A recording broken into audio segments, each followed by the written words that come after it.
The vast panorama of stars stretched across the observation deck of the Zaharian Imperial Station, like a tapestry of conquest. Admiral Kextel stood with his forearms clasped behind his back, the station's artificial gravity pulling comfortably at his tall, slender frame. His silver-scaled skin reflected the distant starlight as he gazed toward the border of Empire space.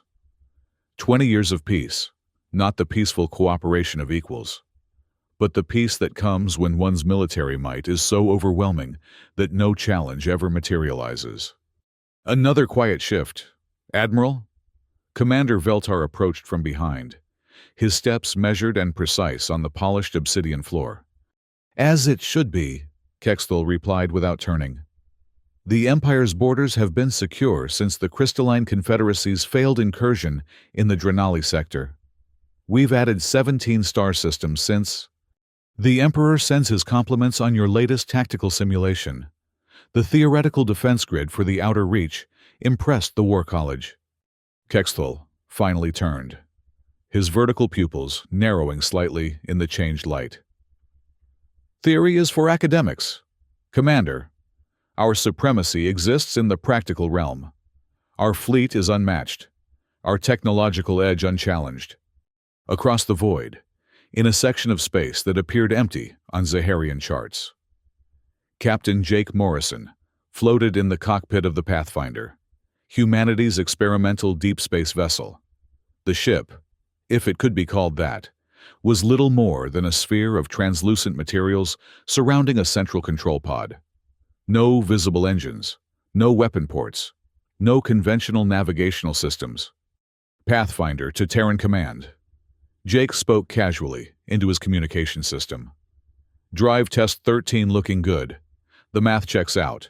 We're getting consistent space-time curvature at minimal energy expenditure. Copy that, Pathfinder. The voice of Commander Park replied, across the vast distance without delay. Dr. Stone and Dr. Fox are monitoring your metrics. Any subjective observations? Jake stretched his arms above his head, his motion unrestricted in the weightless environment of the central pod. It's smoother than the last run. Almost feels like we're gliding on ice rather than punching through reality. He laughed. Dr. Fox would probably smack me for describing it that way. At the Terran Command Facility, Dr. Amy Stone adjusted her glasses and frowned at the holographic display. He's right. I would smack him. But his analogy isn't entirely without merit. Her colleague, Dr. Ryan Fox, nodded absently, his focus on the streams of data flowing across his workstation. The space-time fabric is responding more predictably to the field manipulations. Jake's gliding sensation corresponds to the reduced quantum fluctuations we were hoping for. Tell him to take it to the next testing phase, Dr. Stone said to Commander Park. Let's see how the drive performs near areas of natural gravitational distortion. Back aboard the Zaharian station, the tranquility of routine surveillance was suddenly shattered. Admiral! A young officer's voice cracked with alarm. Unidentified vessel has appeared at coordinates 378215 Zone Alpha. Kextel spun toward the main sensor array. Appeared? Not dropped from hyperspace or emerged from a jump point? No, sir, the officer replied, his fingers flying across the control interface. No jump signature, no hyperspace window, no subspace distortion. It simply materialized. Impossible, Commander Veltar muttered, joining Kextel at the display. Nothing materializes in normal space. Visual contact, another officer announced, and the main screen filled with the image of a strange spherical vessel, unlike anything in the Zaharian database. It seemed to shimmer and shift, as though not fully committed to existing in their reality. Attention, unidentified vessel, Kextel transmitted, his voice commanding. You have entered Zaharian Imperial territory. Identify yourself immediately or face defensive action. The response came almost immediately, casual and unconcerned. This is Captain Jake Morrison of the Terran ship Pathfinder. Apologies for the unexpected appearance. We're testing a new drive system and didn't realize this sector was claimed. No hostile intent here. Kexthul and Veltar exchanged glances.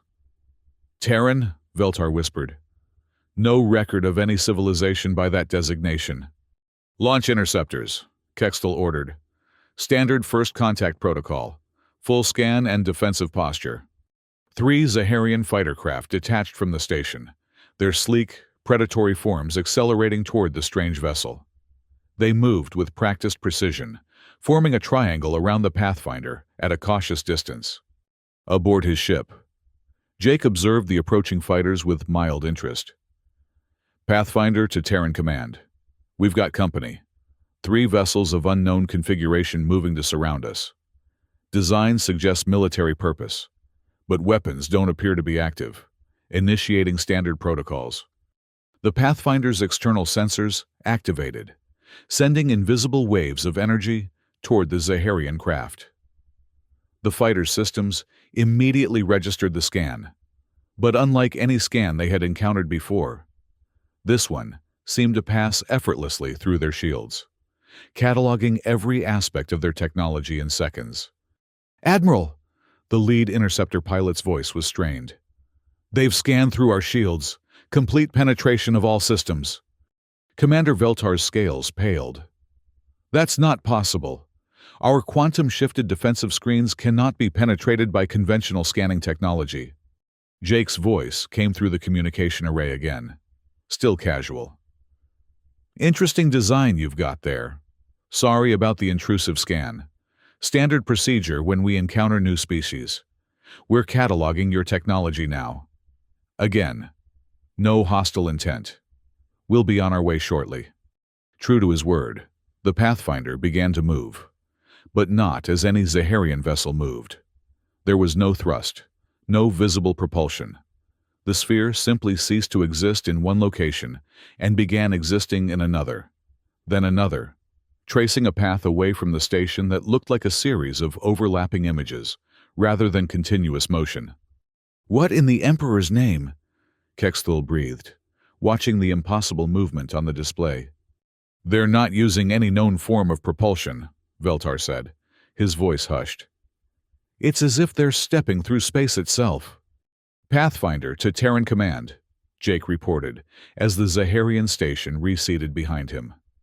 Encountered a new species, calling themselves Zaharians. Militaristic posture but non-aggressive during our meeting. I've transmitted the scan data for the archives, continuing with the scheduled test parameters. And then, the Pathfinder was gone. Not with the flash of a jump drive or the distortion of a hyperspace window, but simply absent, as though it had never been there at all. The Zaharian station erupted into controlled chaos. Officers rushed between workstations, analyzing the limited data they had gathered. Medical staff attended to 2 senior technicians who had suffered shock reactions to what they had witnessed. Admiral Kexthul stood motionless at the center of it all, his mind racing to process the implications of what had just occurred. A vessel had appeared from nowhere, ignored their most advanced defensive systems, and then departed in a manner that defied all known laws of physics. Admiral, Commander Veltar approached, carrying a data tablet. Preliminary analysis of the encounter. Kexthul took the tablet and scanned its contents, his expression growing grimmer with each line. These energy readings, they don't align with any known technology. The science division suggests the vessel wasn't actually moving through space as we understand it, Veltar said quietly.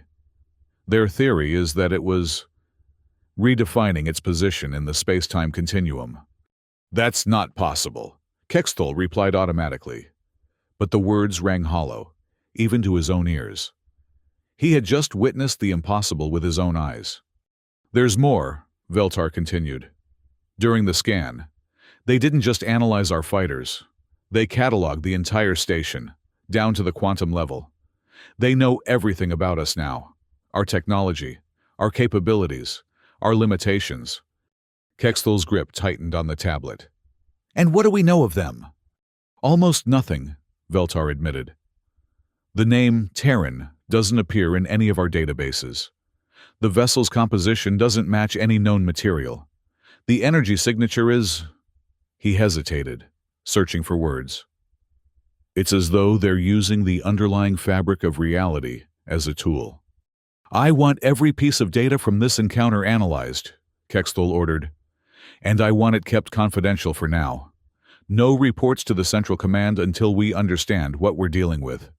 As the Zaharian station grappled with the implications of the encounter, the Pathfinder returned to Terran space, its mission complete. Excellent work, Jake, Commander Park greeted as the captain emerged from the central pod. The data you collected is already being processed. Dr. Stone and Dr. Fox are particularly interested in the Zaharian shield technology. Jake stretched, relieved to be back in a more conventional gravitational field. They seemed pretty surprised by our visit. I guess we need to update our star charts to mark their territory. Their reaction is understandable, Dr. Stone said, joining them with a holographic display of the Zaharian fighters. Based on their technology level, they've never encountered anything like the phase drive. To them, we must have appeared like magic, Jake suggested with a grin. I was going to say a violation of their understanding of physics, Dr. Stone replied dryly. But, yes, effectively magic. Dr. Fox looked up from his workstation. Their shield technology is actually quite elegant. It creates a quantum-shifted field that should, in theory, be impenetrable to conventional scanning. They must have been shocked when our sensors went right through it. Should we be concerned? Commander Park asked. If they're a militaristic society, they might perceive our technological advantage as a threat. Dr. Stone shook her head. Based on what we observed, they're at least 3 centuries behind our current technology.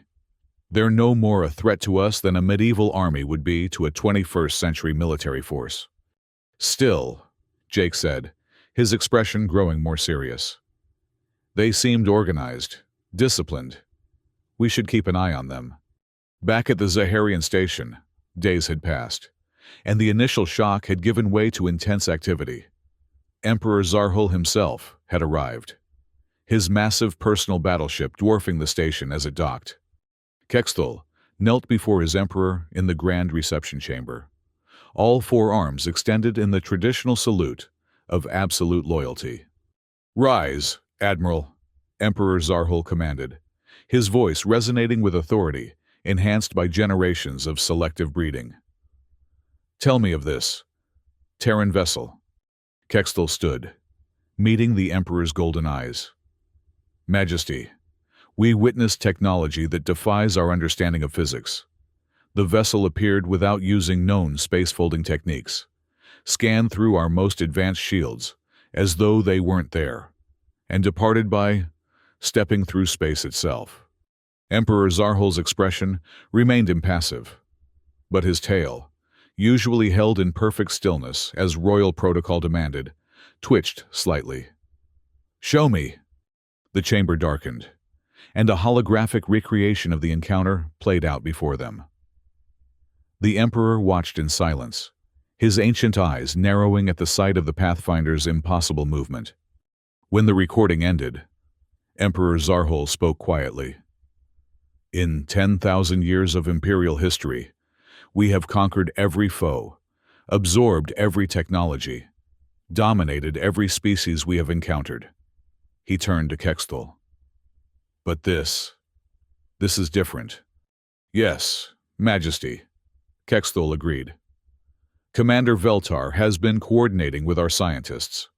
They believe the Terrans have discovered a way to manipulate the fundamental structure of reality itself. And if they can manipulate reality, the Emperor continued, our weapons, our shields, our entire defensive doctrine is meaningless. That is our assessment, Majesty. Emperor Zarhul was silent for a long moment. You were wise to contain this information. Admiral, panic would serve no purpose. He turned to an aide. Summon the Imperial Science Council and the War College. Maximum security protocols. Days turned into weeks as the Empire's greatest minds grappled with the implications of the Terran encounter. Rumors began to spread despite the security measures. whispers of a ghost ship that appeared and vanished at will, of technology that made a mockery of the Empire's might. In a secure chamber deep within the station, Commander Veltar presented the latest findings to Admiral Kextel and a select group of Imperial officials. "We've received reports from our intelligence networks throughout the galaxy," Veltar began. "It appears the Terrans have been encountered by other civilizations as well." A holographic map appeared, showing dozens of points of light scattered across known space. The Crystalline Confederacy reported a Terran vessel studying the accretion disk of a black hole in their territory. Veltar continued.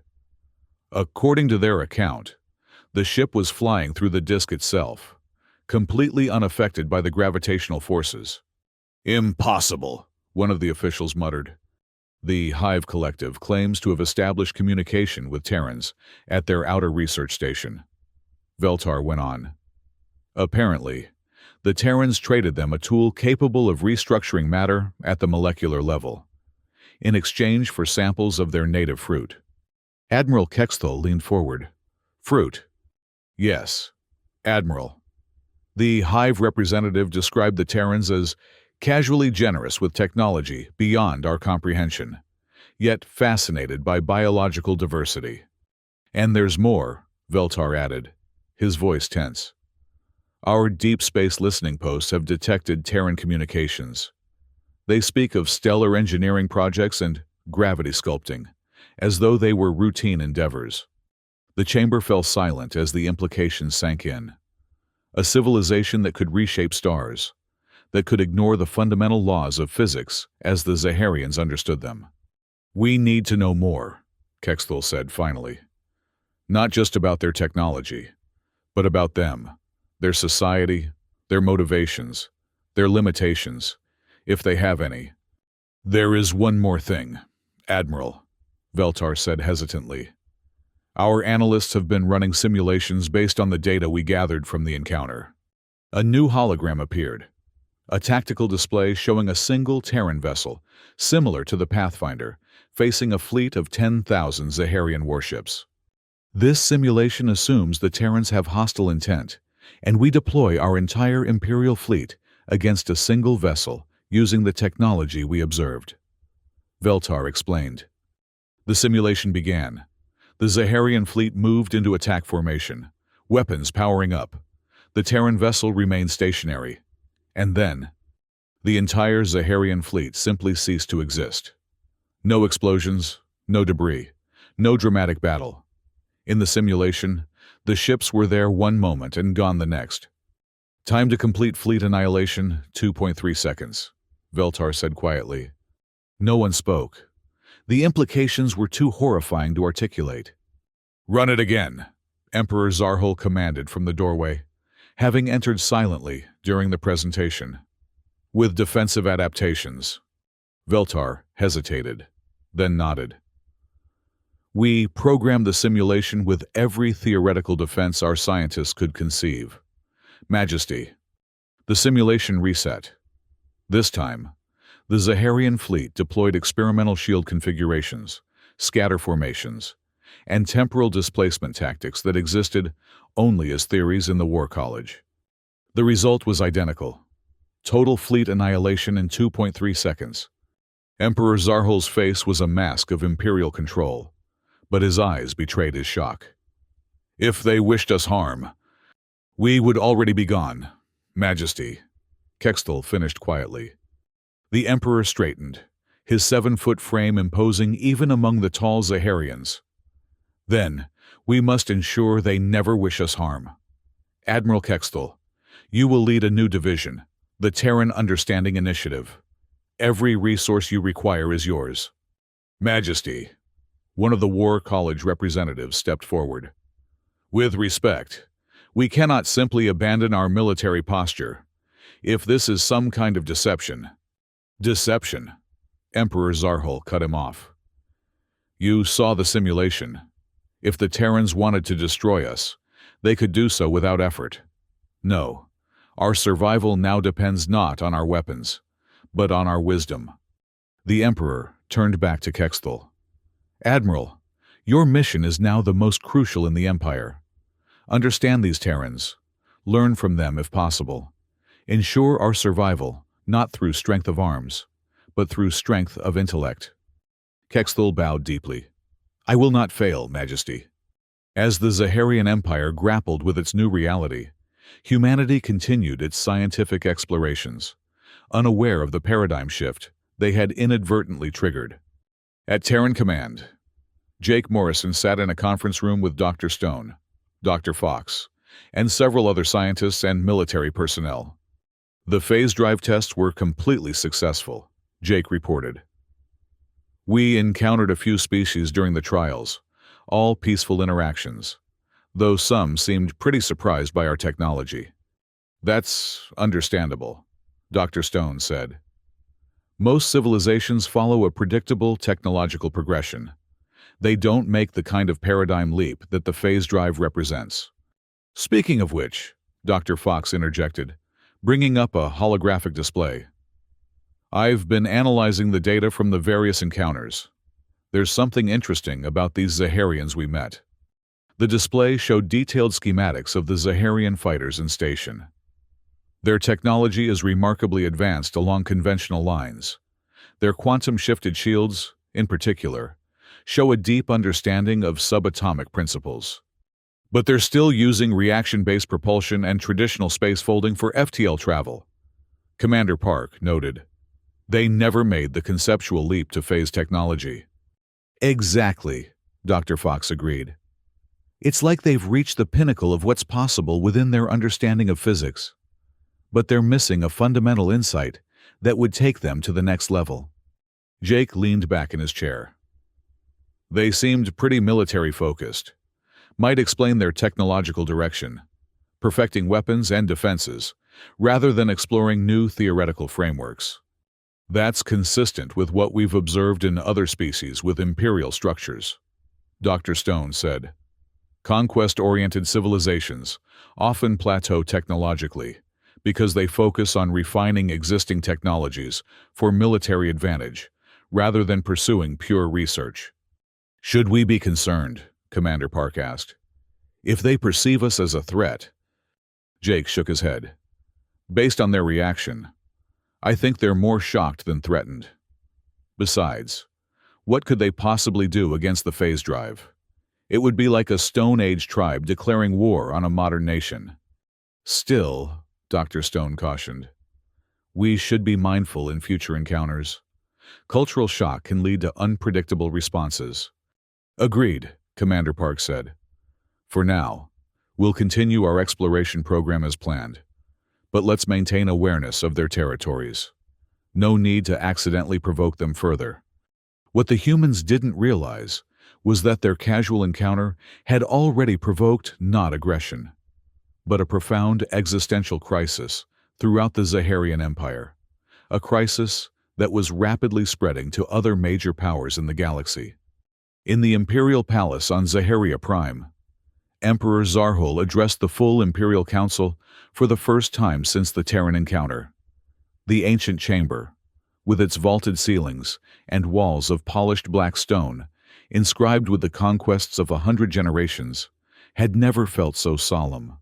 For 10 millennia, the Emperor began, we have defined ourselves by our strength, our technology, our military might, our unyielding will to dominate, have made us the preeminent power in our region of space. He paused, looking at the assembled counselors, the highest military commanders, the most distinguished scientists, the planetary governors of 1,000 worlds. That era is over, he said simply. A murmur ran through the chamber. Such words from the Emperor were unprecedented. The Terran vessel we encountered represents not merely a superior technology, but a fundamental shift in what is possible. Our analysts now believe that the Terrans have developed the ability to manipulate the basic structure of reality itself. The Emperor gestured, and the holographic simulation that had shocked his inner circle now played for the full council. 10,000 Zaharian warships, obliterated in 2.3 seconds by a single Terran vessel. This is not a simulation of what might happen, the Emperor continued as the hologram faded. This is what would happen. based on our best analysis of observed Terran capabilities. Admiral Kexthal, standing to the right of the Imperial throne, watched the faces of the council members. Shock, disbelief, fear, and in some, the first dawning of understanding. From this day forward, Emperor Zarhul declared, the resources of the Empire will be redirected. Our shipyards will focus not on building more warships, but on research vessels. Our military academies will place science at the center of their curriculum. Our goal is no longer conquest, but comprehension. Majesty. One of the elder admirals stood, his voice shaking with emotion. You ask us to abandon the very foundation of our society. The Empire was built on strength. And what is true strength, Admiral Vorkin? The Emperor countered. Is it the ability to destroy? Or is it the ability to understand the universe so completely that destruction becomes unnecessary? The Terrans did not attack us. They did not threaten us. They simply existed in a way that makes our most advanced technology look primitive. The Emperor's voice softened. We have a choice. We can cling to our illusion of power and risk extinction when we eventually provoke a species that can erase us with a thought. Or we can humble ourselves and learn. Another council member stood. And what of the other powers? The Crystalline Confederacy? The Hive Collective? If we shift our focus from military might, what prevents them from seizing the opportunity? Emperor Zarhul smiled thinly. They have had their own encounters with the Terrans. Even now, their councils are having discussions very similar to ours. He gestured again, and a new hologram appeared. Communications intercepted from the capital worlds of a dozen different civilizations. All spoke of strange vessels that defied physics, of technology beyond comprehension, of the futility of military action against such beings. The galaxy is changing, the Emperor said. The question is whether we will change with it, or be left behind, or worse. In the silence that followed, Admiral Kexthal stepped forward. I have been tasked with leading our efforts to understand the Terrans and their technology. I need not only military personnel, but scientists, philosophers, linguists, anyone who can help us bridge the gap between our understanding and theirs. The council chamber erupted in voices, questions, objections, suggestions, but the course was set. The Zaharian Empire, for 10,000 years the embodiment of military supremacy, was about to undergo a transformation unlike any in its history. Months passed. Across the galaxy, similar transformations were underway as civilization after civilization grappled with the reality of Terran technology. Warships were recalled from border regions. Scientific outposts were established in their place. Ancient enemies began cautious dialogues, united by their shared insignificance in the face of what they had witnessed.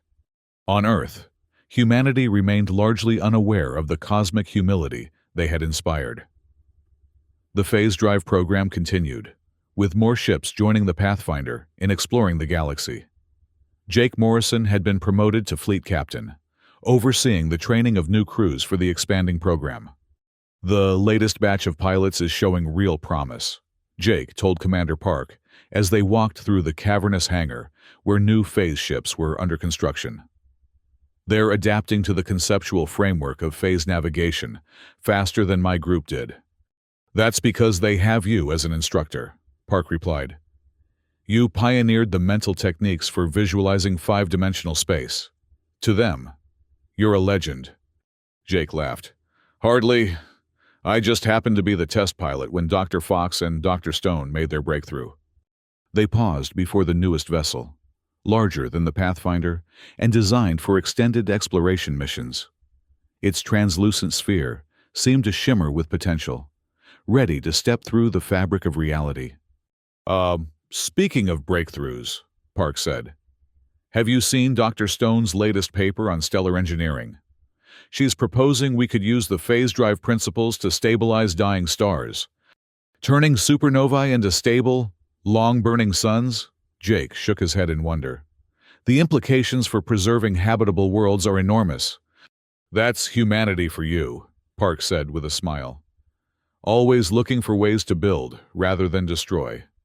Across the galaxy, the Galactic Council was convening for the first time, on a neutral world, chosen for its lack of strategic value. Representatives from 47 different civilizations gathered in a hastily constructed chamber. Admiral Kextel, now bearing the title of Imperial Scientific Envoy, represented the Zaharian Empire. Around him were former enemies and uneasy allies, the crystalline forms of the Confederacy delegates, the chitinous exoskeletons of the Hive representatives, the hovering energy patterns of the Talon meritocracy. "We are gathered here," began the elected speaker, a historian from the ancient Mercian Dominion, "because we have all witnessed the same truth. Our civilizations, some of which have existed for tens of thousands of years, have encountered a species whose technology renders our most fundamental assumptions obsolete." Holographic displays activated around the chamber, each showing a different encounter with Terran vessels. Here, a phase ship studying a gas giant's atmospheric patterns. There, Terrans casually discussing the possibility of relocating a planet to a more habitable orbit. Elsewhere, a Terran researcher explaining to a fascinated audience how their phase drive functioned by simply asking space-time to rearrange itself more conveniently. "The humans do not appear to be conquerors," the speaker continued. "By all accounts, they are explorers, scientists, driven by curiosity rather than domination. But their technology places them so far beyond us that our survival may depend on understanding them better." Kextel rose to speak. "The Zaharian Empire proposes a joint research initiative. We have redirected our military production facilities to scientific purposes. We invite all civilizations represented here to join us in establishing a galactic scientific community dedicated to advancing our collective understanding." To his surprise, there was no objection. Representatives who, months earlier, would have dismissed any Zaharian proposal as an imperial plot now nodded in agreement. "The Crystalline Confederacy supports this proposal," their delegate chimed, her voice like singing crystal. "We have already begun converting our border fortifications into research stations. The Hive Collective will contribute our biological sciences expertise," the Hive representative added. "We have learned much from our limited exchanges with the Terrans."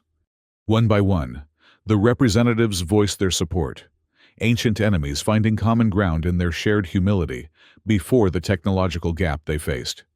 As the session concluded, Kextel found himself approached by the Talon representative, whose species had been in a cold war with the Zaharian Empire for centuries.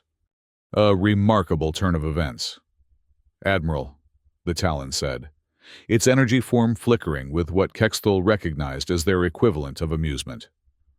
"Yesterday's conqueror, today's scholar. We adapt or we perish," Kextel replied simply. "The Terrans have shown us that there are heights of knowledge we never imagined. Should we not strive to reach them?" "Indeed," the Talon agreed. "My scientists have been studying the limited data we have on their phase drive technology. We believe it may be possible to develop a primitive version, given sufficient time and collaboration." Kextel's vertical pupils widened in surprise. "You would share such research with us?" "Admiral, we have all seen the simulations. If the Terrans wished us harm, none of our civilizations would exist now. They have given us a gift, the recognition of how much more there is to learn. It would be foolish not to accept it together." As they spoke, in another part of the galaxy, Jake Morrison and a team of Terran scientists were engaged in a project they considered routine, stabilizing a binary star system whose gravitational dynamics threatened a life-bearing planet. "If we adjust the phase harmonic here," Dr. Stone was saying, manipulating a holographic model of the star system, "we can dampen the resonance pattern that's causing the orbital decay. The indigenous species won't even notice the change," Dr. Fox added. "From their perspective, Their sun will just continue shining as it always has. Jake nodded, making adjustments to the Pathfinder's phase drive controls. Ready when you are. Phase displacement calculated for minimum disruption to the local space-time fabric. With a casual gesture that would have seemed godlike to the watching Zaharians, Jake activated the drive. The Pathfinder's energy field expanded, enveloping the nearest star. For a moment, the star's light wavered, as though seen through rippling water. Then it stabilized, its orbit subtly altered, its gravitational influence on its companion star precisely recalibrated. Perfect, Dr. Stone said, checking her instruments. The orbital decay has been halted. That world should remain habitable for another 3 million years at least. Not bad for a morning's work, Jake said with a grin. What's next on the schedule? Actually, Commander Park's voice came through the communication system. We've been picking up some interesting transmissions from the sector you first encountered those Zaharians. It seems there's some kind of interstellar conference happening. Really? Jake raised an eyebrow. I wouldn't have pegged them as the diplomatic type. They seemed pretty rigid, militaristic. People change, Dr. Fox said philosophically. Maybe your visit gave them something to think about. Jake shrugged. Well, if they're talking instead of fighting, that's a good thing. Should we drop by, say hello? Let's give them some space, Commander Park suggested. Cultural development takes time. We can check in on them later. See how they're doing. 2 years after the fateful encounter with the Pathfinder, the first Galactic Research Institute opened on the neutral world that had hosted the initial Galactic Council. What had begun as a hastily arranged meeting place was now a sprawling complex of laboratories, lecture halls, and collaborative spaces. Scientists who had once developed weapons to use against each other now worked side by side, sharing insights and building on each other's discoveries. The military vessels that had once patrolled borders were now research ships, exploring cosmic phenomena and cataloging the incredible diversity of life throughout the galaxy. Admiral Kexthal, now Director Kexthal of the Institute's Physics Division, stood in the Grand Observation Dome, watching as ships from dozens of different civilizations arrived for the formal inauguration ceremony. Quite a change from the Imperial Fleet reviews you once presided over, Emperor Zarhul said, joining him at the viewport. Kexthal bowed respectfully. Indeed, Majesty. But I find this gathering far more impressive than any display of military might. The Emperor nodded, his ancient eyes reflecting the lights of the arriving vessels. As do I, though I would not have believed it possible 2 years ago. He turned to face Kexthal directly. Our civilization is changing. Director, for 10,000 years, we measured our worth by the worlds we conquered, the species we dominated. Now, we measure it by the knowledge we gain, the mysteries we unravel. And we are stronger for it, Kexthal said with conviction. The military technologies we once prized now seem primitive when compared to what we might achieve through understanding the universe as the Terrans do. Have we made progress toward comprehending their phase drive technology? The Emperor asked. Kexthal gestured to a nearby holographic display, where a team of Zaharian, crystalline, and hive scientists were collaborating on a theoretical model. We have taken the first steps by combining the quantum expertise of our people, the spatial mathematics of the crystallines, and the biological computing principles of the hive. We've begun to conceptualize how space-time might be influenced directly.